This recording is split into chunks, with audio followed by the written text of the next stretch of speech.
This car can go to 100 miles per hour and back to zero in just 4 seconds. Just 4 seconds. And believe it or not, each car has more than 80,000 components, all pieced together with a high level of accuracy. The result is endurance, performance and precision of the highest level.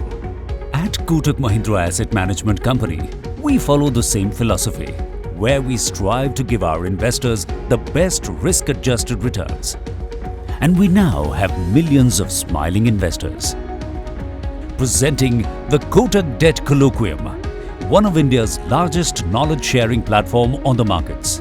Watch our renowned market experts share their secrets and define what the future has in store. Get macro perspectives from the best in the business and take home a brand new perspective for your investment needs. Join the Kotak Debt Colloquium. Good evening, friends. I hope everyone is safe and sound and doing well. Welcome to this edition of Kotak Debt Colloquium. This is first of its kind program where we're taking this opportunity to bring to you all our experts on the fixed income side, give you all a perspective as far as what our views on the markets are, demystifying the various doubts that people have as far as fixed income is concerned, the different terminologies that are there in the market, and give you all a perspective on what our outlook as far as fixed income markets is concerned. We conducted a series of equity colloquium right from November of last year till last month, where we covered various sectors. Where we covered BFSI, we covered pharma, we covered oil and natural gas, we covered various sectors, and the response that we got from our viewers was extremely overwhelming. And thank you so much for the feedback that you all have kept sharing with us to make this program better and better. It was during these equity colloquium sessions where we got a lot of feedback on fixed income markets. Obviously, it's large in size. There are lots of products that many of your customers would be investing in. But I think still there are a lot of things that people want to know more about as far as fixed income markets are concerned. The different type of instruments, what affects the NAVs, what is RBI's outlook, when interest rates move up, what are the impact, what is the outlook as far as markets are concerned, inflation, where it's going. And there are these lots of questions on minds of our viewers, our investors.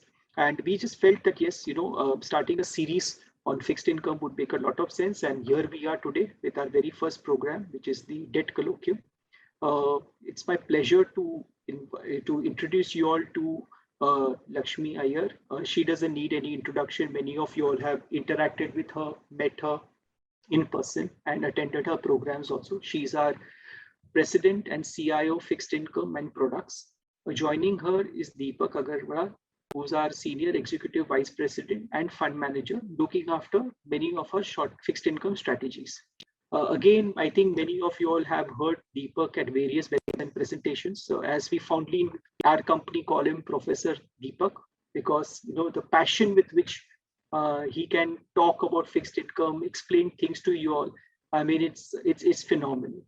So I won't take much time. I welcome all of you all to take time out of your schedule to be here on this program. And I hope you all find this program informative. And welcome once again, friends. And I hand over the podium to Lakshmi to take this program forward.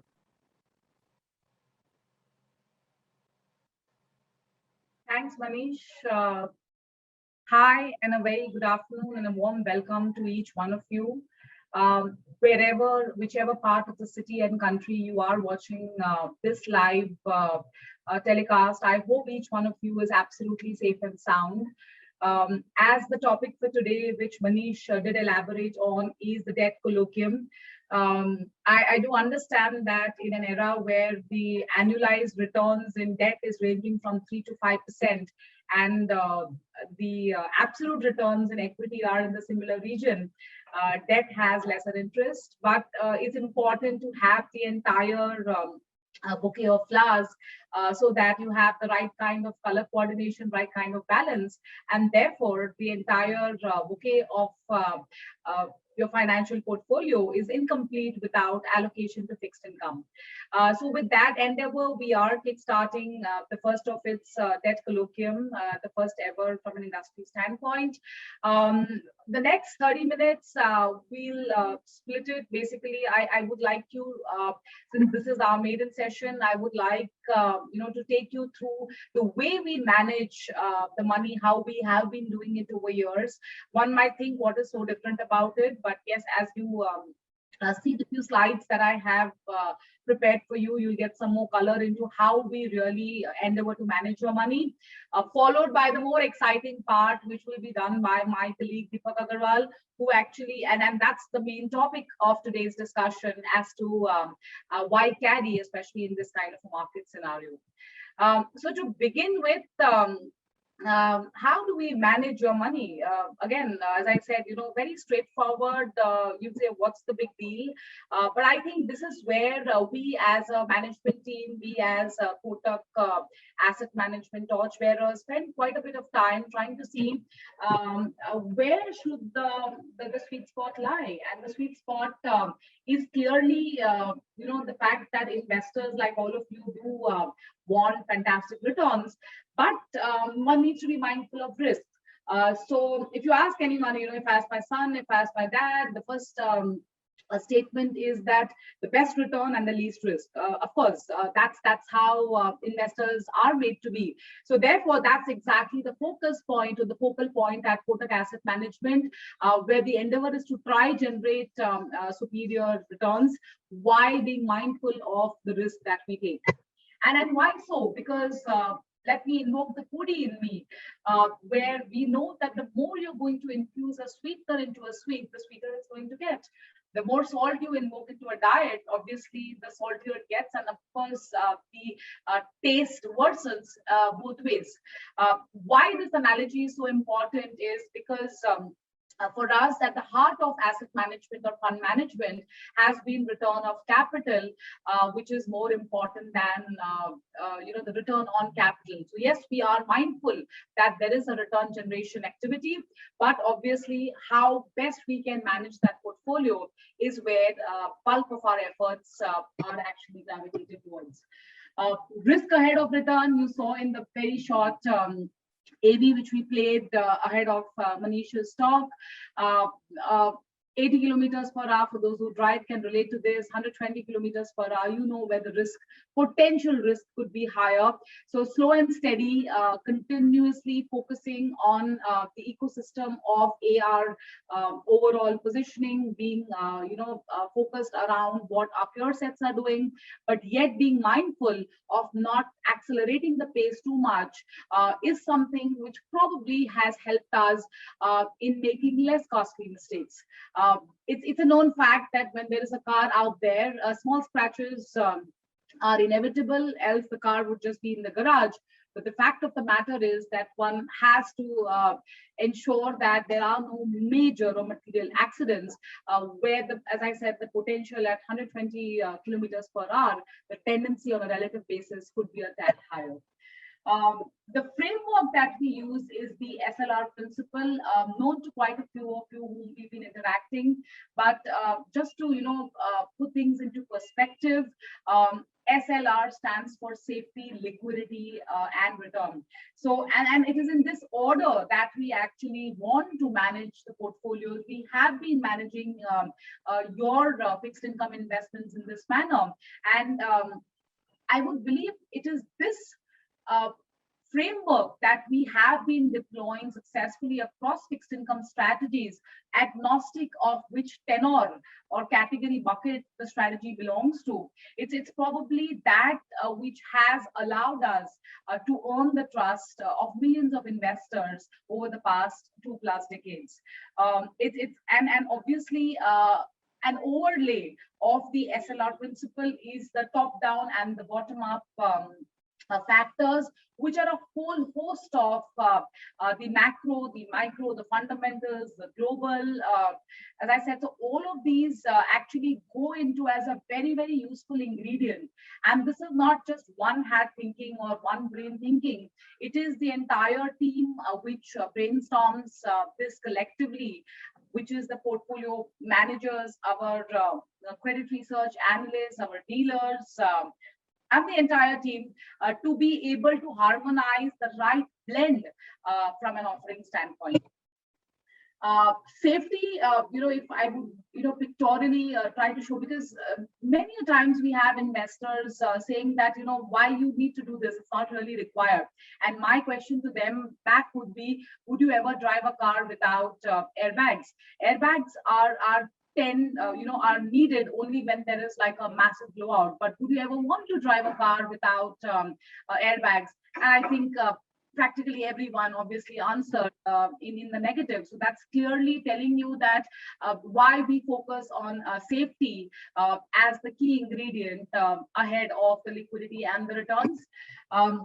Staying afloat, the last 17-18 months of the pandemic has clearly shown us how staying afloat, whether it is in markets, whether it is staying mentally fit, whether it's staying physically fit, all of that is so very important. And mind you, you could be flooded with a tsunami of liquidity, whether it's in the banking system or in your own personal lives where the discretionary spendings have been cut off because of restrictions, etc., especially in the first half of this ghastly pandemic.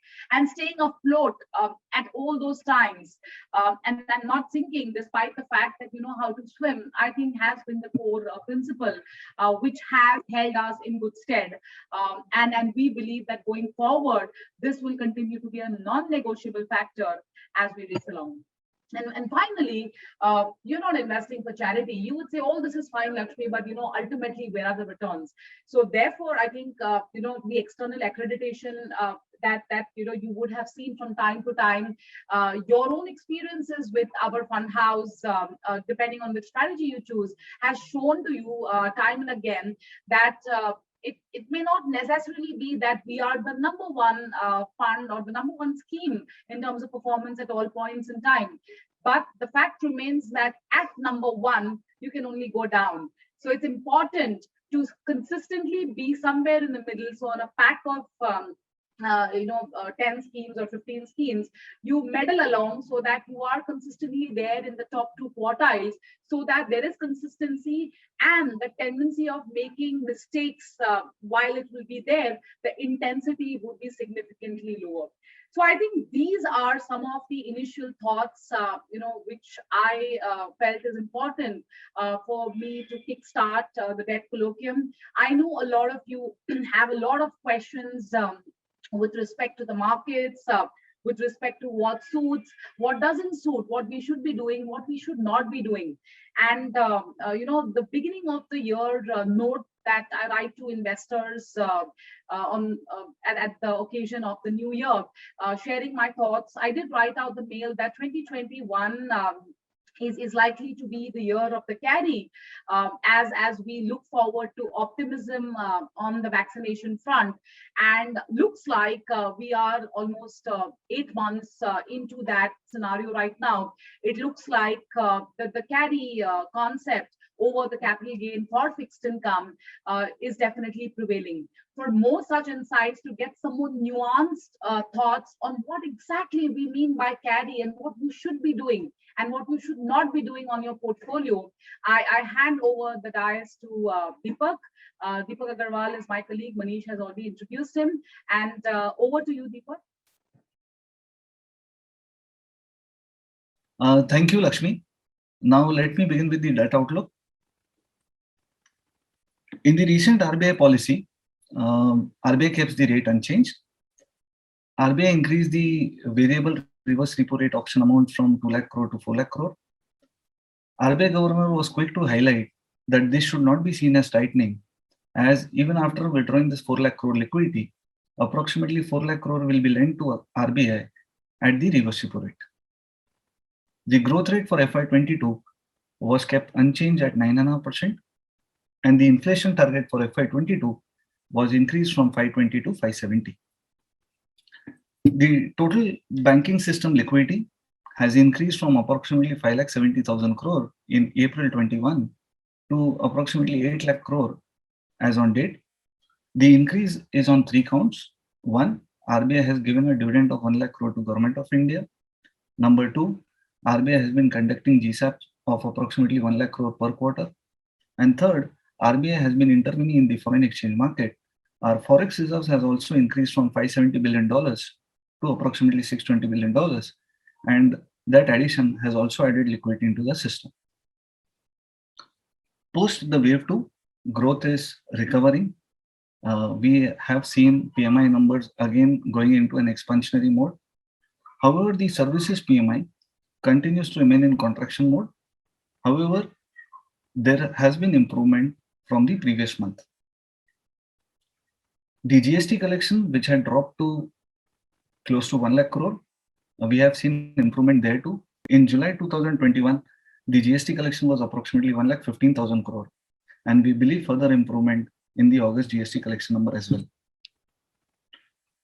So now the certainty of 9.5 to 10% growth in FY22 is high. We had a negative growth last year. If we combine FY21 and FY22 growth together, the 2-year growth rate is close to 1% positive. Even prior to COVID, in FY20, our growth rate was lower at 4%. And if we remember, even in 1920, RBI was cutting rates to support growth. So now the big question is, what will be the growth for FY23? The market seems to be divided there. One segment of the market believes that the growth rate for FY23 could be in the band of 4 to 5%. And the other segment believes that the growth rate for FY23 would be upward of 7%. A central banker would like certainty on the growth part before looking to tighten rates aggressively. Because recently RBI has done a study where RBI believes there's something called as a sacrifice ratio. If you intend to control inflation by 1%, there are chances that you'll have to sacrifice growth by 1.5 to 2%. And therefore, lower inflation will help central bank to keep rates lower for longer in order to support growth. The same dilemma seems to be even at the Fed end. Fed may announce tapering either in the next policy or in the policy after that, and the actual tapering may start from Jan 2022. However, as of now, the market believes that the first rate hike may not happen before December 2022. This lower inflation number will provide RBI the time it wants. Basically, if inflation continues to remain lower, RBI can wait and watch, get more certainty on the growth front before looking to tighten aggressively. The average CPI, as per our forecast, is expected to be around 5.5%. RBI has a target of 570. In the recent bulletin, which was released after the policy, RBI believes that inflation has peaked, and going ahead, inflation may be in line with the projections of RBI. The WPI numbers, which have been in the band of 10 to 12%, for the year looks like averaging around 9.5%. There are some concerns that higher WPI may seep into higher CPI inflation. However, due to weak demand conditions, we believe that this risk may not materialize in FY22, and probably it may be a risk for FY23. For now, average inflation at 5% is within the RBI upper tolerance band of 6% and gives leeway to RBI to gradually normalize the accommodation. RBI over the course of last 18 months has taken care of multiple objectives and managed them very well. RBI has managed the interest rate environment very well. RBI has beautifully managed the exchange rate and also managed the massive government borrowing program in a non-disruptive manner. Shaktikanta Das has been highlighting that hasty withdrawal of the accommodation may undo the gains which we have reaped over the course of last 18 months. This thought process may be the underlying thought process of the MPC, that the normalization process has to be gradual. So deciding factors would be RBI is now confident on growth for FY22 due to higher vaccination which is taking place, due to buoyant exports, and due to easy monetary and financial conditions. RBI is aware that for last 18 months, inflation has been running above 5%, and even after, let's say, 100 basis point hike in operating rates, real rates will continue to remain negative. Therefore, the normalization process has started and will continue over the course of FY22. Now, based on these factors, we believe that in October policy, RBI might increase the variable reverse repo auction amounts from 4 lakh crore to 6 lakh crore. It will also be a function of the banking system liquidity in October 2021, but quite likely that the variable reverse repo auction amounts might be increased. Quite a possibility that the tenure of these auctions might also be increased from 14 days to 28 days or higher, depending upon RBI assessment of core liquidity in the system. We expect the first reverse repo rate hike in December 2021. Post the release of the minutes, August policy minutes, some market participants may believe that there is a possibility of a reverse repo rate hike in October policy as well, given Mr. Jayan Verma's commentary, where he's suggesting to take the reverse repo rate closer to take the operating rate closer to 4% and keeping it at 4% for a longer period of time.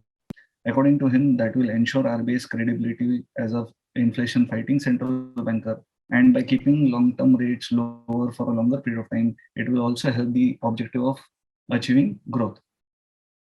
However, 2 days back, we also had an interview of Shaktikanta Das, where he continues to exercise caution and mentions that while we need to be gradual and careful while removing the accommodation, hasty withdrawal may undo the gains which we have reaped over the course of last 18 months. And therefore, we believe that the first reverse repo rate hike may take place in December policy. Over the course of FY22, from here till FY22, we believe that the overnight rates will gradually move up from 330 levels to closer to 4%. We don't expect a repo rate hike in FY22. The way RBI has conducted GSAP in Q1 and Q2 of FY22, it will continue to conduct a GSAP in Q3 and Q4 as well, in order to ensure orderly evolution of the yield curve. Now, based on our view, we believe that carry strategy should be the order of the day, and investors should also look at the YTMs of the schemes while investing. This chart shows that the yield curve is steep, and we expect the yield curve to flatten over the course of next 1 year. We expect both upward rise in the long-term as well as short-term rates, but we believe that the magnitude of increase in the short-term rates will be relatively higher as compared to the upward movement in the long-term rates.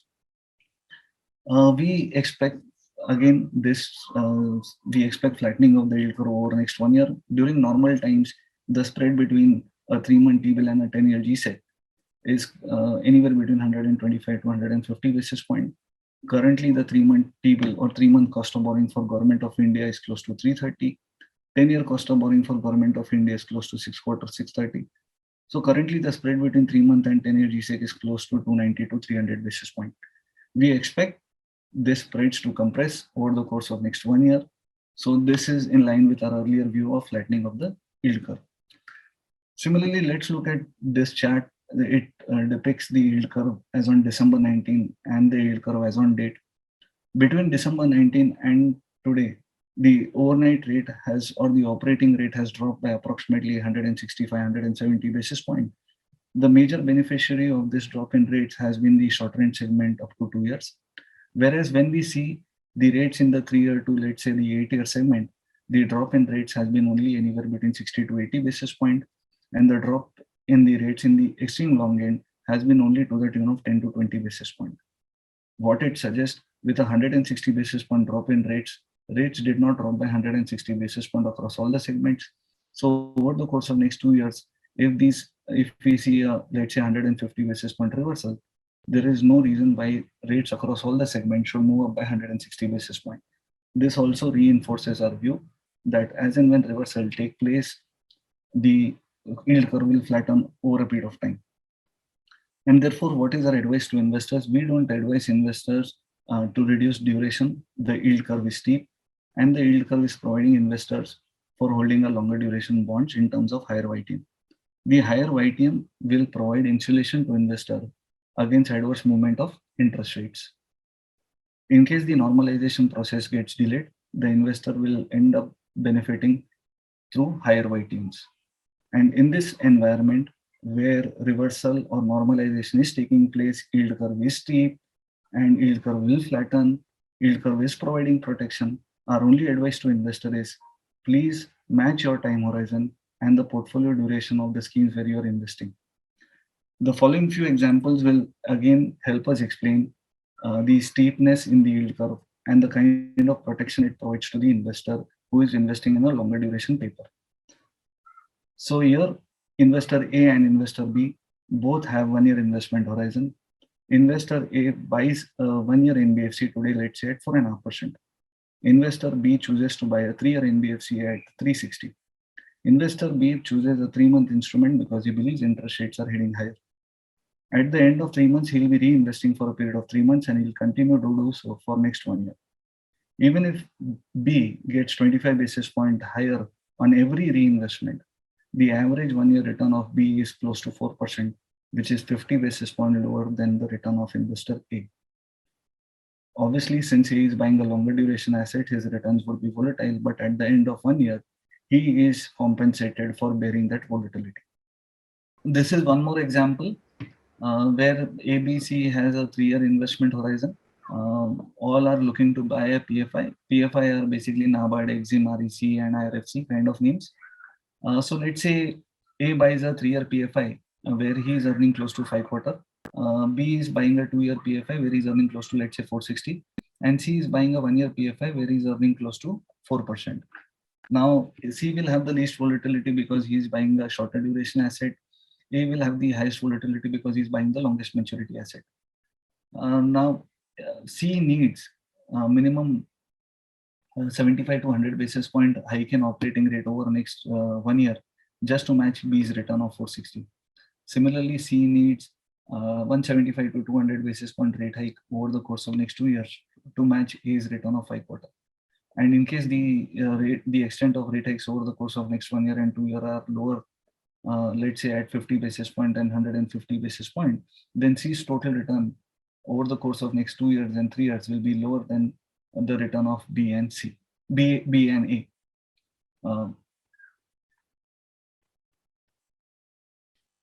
Again, a third example where all 3 set of investors have a 3-year investment horizon. A chooses to buy a 5-year SDL. He intends to own the SDL for a period of 3 years and then liquidate it in the market when the residual maturity of the instrument is close to 2 years. B buys a 3-year NBFC at 575. Currently, 3-year NBFCs are trading in the band of 5 to 575. So B buys a 3-year NBFC at 575. C buys C buys a 3-year PFI at 5/4. Now, let's say currently a 2-year SDL is trading at 4.5%. Over the course of next 3 years, as and when operating rate shifts up, the 2-year SDL rates will also go up. Even if we assume a worst case scenario that 2-year SDL rates move up by 250 basis points over the course of next 3 years, that means current 2-year SDL rates moving up from 4.5% to 7%. Even in that case, A's total return would be close to 565, which is more or less similar to B return, and which will be approximately 40 basis point higher than C return, where he's earning close to 5/4. So in spite of 250 basis point spike in a 2-year SDL rate, A is not significantly underperforming B and C, or in fact is outperforming investor C.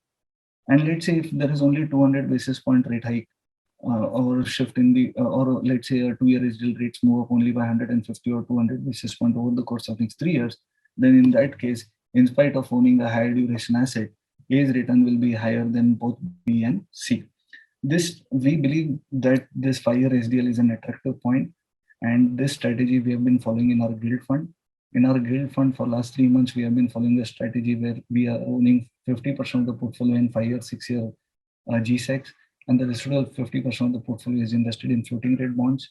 This strategy has delivered good returns over the period of last 3 months, and we have seen good increase in our AUM over the course of last 3 months.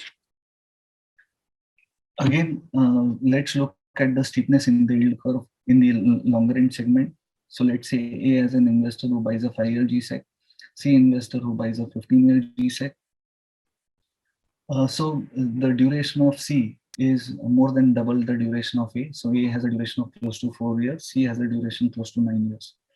In order Because he is taking high duration risk, the market is also compensating him by offering him 100 basis point higher portfolio yield. Our view is that yield curve will flatten over the course of next 3 years. But let's take a worst case scenario. Even if there is a parallel shift in yield curve over the course of next 3 years, the total return of C will be only 40 to 50 basis point lower than the total return of A, who is owning a lower duration asset. The higher accrual of 100 basis point, which C is earning over A over the course of next 3 years, is going to insulate him from capital losses. However, if let's say yield curve flatten, where we see 100 basis point spike in 5-year segment and 50 basis point spike in the 15-year segment, the total return of C would be higher than the total return of investor A. In short, this calculation suggests that whether the yield curve flatten or the yield curve parallelly moves up, a higher duration investor has protection from higher accrual, and the returns from 5-year GSEC or a 15-year GSEC over a period of 3 years may be more or less similar, and a 15-year GSEC or a higher duration instrument may not significantly underperform a low duration asset. And therefore, based on our view, which is a normalization process has begun, normalization process will continue over the course of the year. Normalization process may be gradual because hasty withdrawal may undo the gains. Yield curve is steep. Investor is being compensated for taking duration risk. And our advice to investors that please match your investment horizon and the portfolio duration of the scheme where you're investing.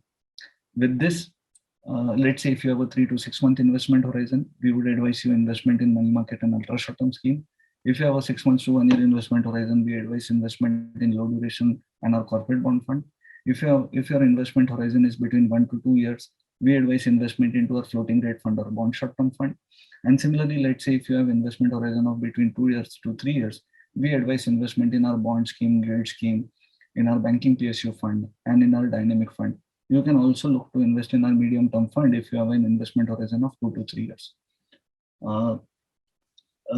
Reducing duration may just give you peace of mind, lower volatility, but it need not necessarily give you higher returns over your investment time horizon. Thank you.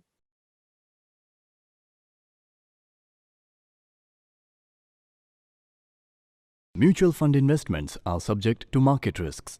Read all scheme-related documents carefully.